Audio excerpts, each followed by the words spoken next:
Problem 19. Machine X has 3 independent components, 2 of which fail with probability P and 1 fails with probability 0.5. The machine operates so long as at least 2 parts work. A second machine Y only has 1 component which fails with probability P. Let P of X and P of Y be the probabilities that machines X and Y fail respectively. What is the relationship between probability of X and the probability of Y? Problem 19. First, let's find the probability that X will fail, and that's if any 2 of the 3 components fail. So we're going to add up each of those cases where X1 and X2 fail but not X3, X1 and 3 fail but not 2, 2 and 3 fail but not 1, and then all 3 fail. So the probability of this first one, X1 and 2 fail, 3 not.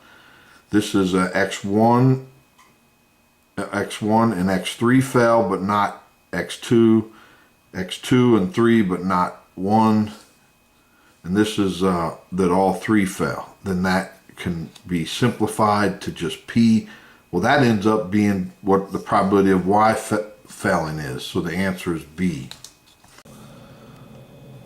20. If the number of typographical errors per page follows a Poisson distribution with parameter lambda, what is the probability that the total number of errors in 10 randomly selected pages is 10? Here, f of x is a Poisson distribution with some parameter lambda. So that's represented like this. And there's a property that says if you add up independent Poissons, then you add up the lambdas. So if we're adding up 10 independent Poissons, then it's Poisson with that. Since there's a common lambda, it's 10 lambda. So here we want to know the probability that out of 10 pages, we have 10 errors. So you plug in 10 lambda into the Poisson distribution, and you get this. Problem 21. Let x and y have the joint density function f of xy equal to 8 times x times y over x greater than 0 and y greater than x but less than 1. What is the joint density function of u, which is equal to x divided by y, and v equal to y? So here we're wanting to know the joint distribution of u and z, where u is defined as x over y and v is y. So we back solve for x and y, and then we find the Jacobian, which is this, and it's v. So the formula is the joint distribution of u and v is given by f of xy, where x here is plugged in and y, which is v, is plugged in, times the absolute value of the Jacobian.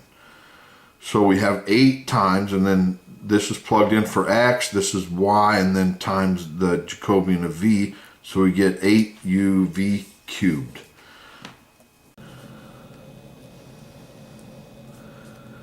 Problem number 22. Let x1 through xm and y1 through yn are independent random samples from standard normal distributions.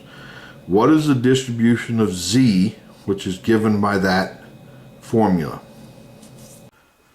So in problem 22, we're given that the x's are standard normal, the y's are standard normal. So the sum of the x's is again normal with the same mean of 0 with the variance of just m. So it's m times sigma squared, but since we're dealing with the standard normal, it's 1.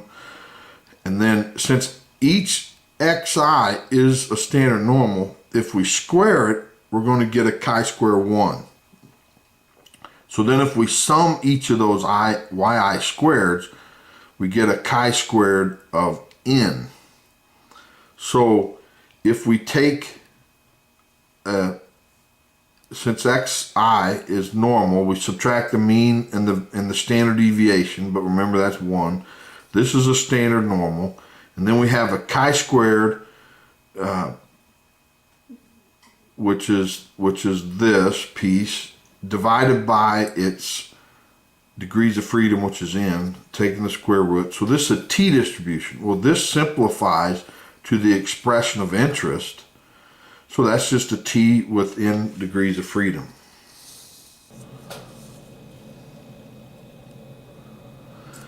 Problem 23. If the joint density function of x and y is f of x, y is equal to k over x between -1 and 1 and y between x squared and 1, where k is a constant, what is the expected value of y given x? So here on number 23, we're given the joint density of k. So x of x, y is k. So we want to find the expected value of y given x.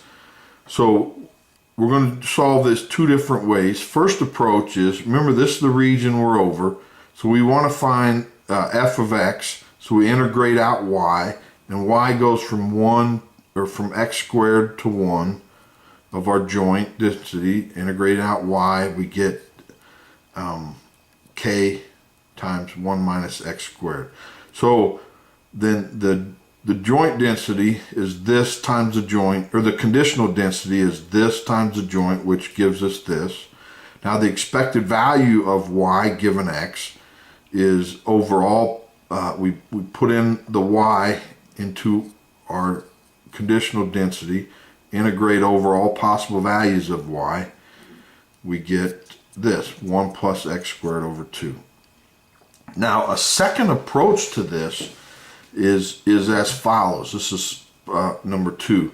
Since our, and I'm gonna give two examples here, and it's the second one in this case is what's relevant. But since the joint density is uniform over this region, so it's a constant value, then we know that if we're given a y value, then f of x given y is uniform. So the expected value of a uniform is the endpoints divided by 2. So the expected value, if we're given a y value, the expected value of x given that y is the difference of the endpoints, which is this, divided by 2, it's 0, which is what we thought. But here it's also the case, since the joint distribution of f of x, y is k, so it's constant over this region. It's the same. If we're given an x value, then the distribution of y given x is also uniform. Well, the mean value of a uniform is the difference of the endpoints, so that's 1 minus, or not the difference of the, it's the average of the endpoints, so it's 1 plus x squared over 2, and that's the expected value. Well, that's the same as we got up here. Problem 24. Let x1 through xn be a random sample of size n from a distribution with density function f of x equal to theta times e raised to the minus theta x for x positive. For testing the null hypothesis that theta is equal to theta naught against the alternative hypothesis that theta is greater than theta naught, where theta naught is specified, what is the best uniformly most powerful critical region? So 24 is, we want to find the most powerful critical region. So if we find the joint density of all the x's, which is this.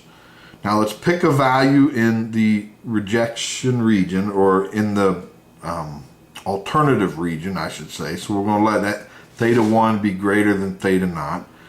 And then this ratio of the distribution over the null divided by the alternative, if this is much smaller than c, then we're going to reject. But this, plug in the joint densities where with the appropriate theta is involved, and it breaks down to this. So then this, if this is less than C, we reject. But these are constants here, so that this can be taken to the other side and just call it constant 1 instead of just C.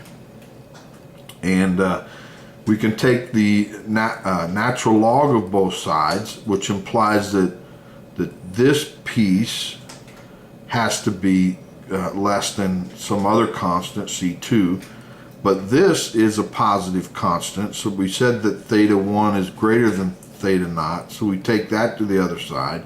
So it says that the sum of the xi's being less than some constant is our rejection region. And notice that the rejection region is a constant value. So that's what makes it uniformly most powerful. So the answer is B. Problem 25. Which of the following statements are correct? 1. If y given x does not depend on x, then x and y are uncorrelated. If x and y are uncorrelated, then the absolute value of x and y are uncorrelated. Number 3.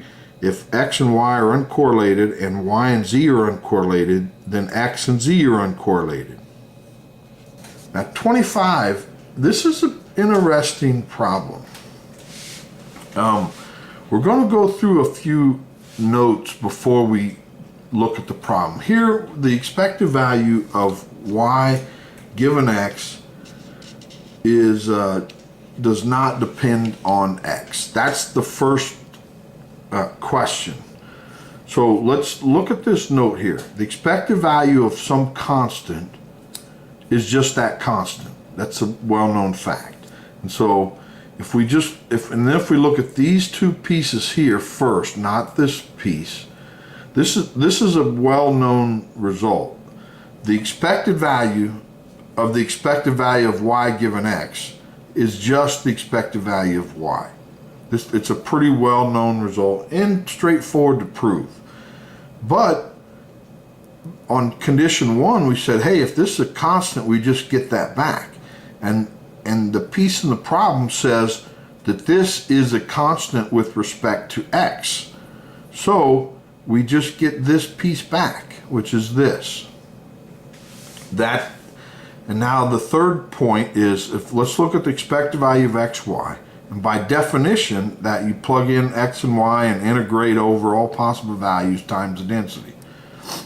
Well, since we're integrating with respect to y, let's do this. Change the joint density to this product of the marginal times the conditional.